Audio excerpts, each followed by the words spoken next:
Hello, my name is Sunny, and welcome to the fourth video in our smart contract development tutorial web series. I'd like to give a thanks to the Blockchain Training Alliance and Finago.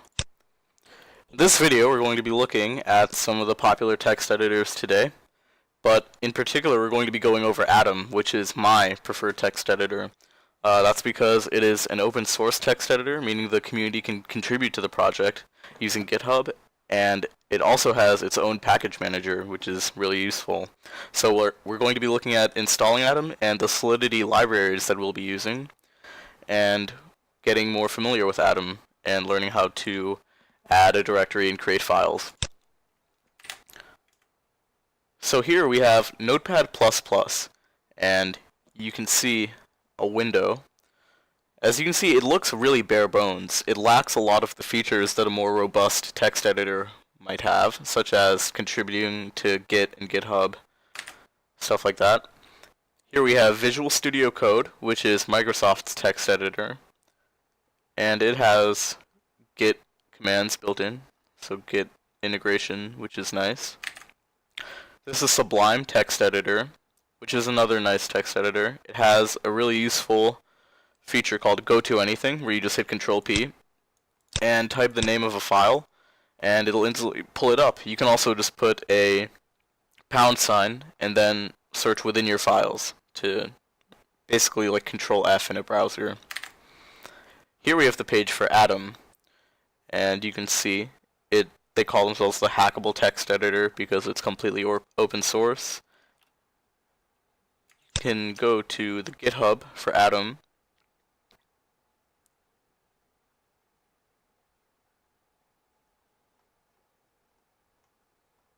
Oh, this is actually the GitHub commands within Atom. And the Atom documentation is also right here. Here's the package manager and the themes. So the package manager is really useful because you don't need to use something like Node.js to install packages. You can just do it directly within the application itself. And there are lots of different UI themes for personal preference. I think I have it on the dark theme, which is a default one. Here's the Atom documentation, which provides a lot of useful resources if you want to get really familiar with Atom. We're not going to be going over this in this tutorial series, but I definitely recommend checking it out. So if you want to install Atom, if you're running a Windows machine, you can just go ahead and download the installer right there. I already have it installed. So when you pull it up, this is what you see.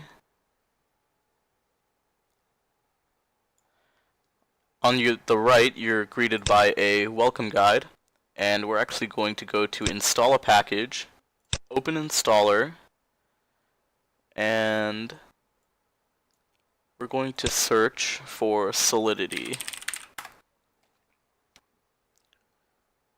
And these first two results that come up, you want to go ahead and install them. As you can see, I already have them installed, so I can uninstall, disable them, and I can also go into the settings and configure them individually however I'd like.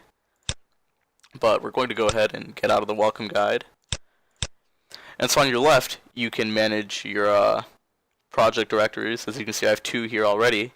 I actually went ahead and created a directory called ethvid for Ethereum videos, and we're going to go ahead and add this in our project paths. So we're just going to right click here, add project folder, go to projects, click on ethvid, select folder, and now we have it here.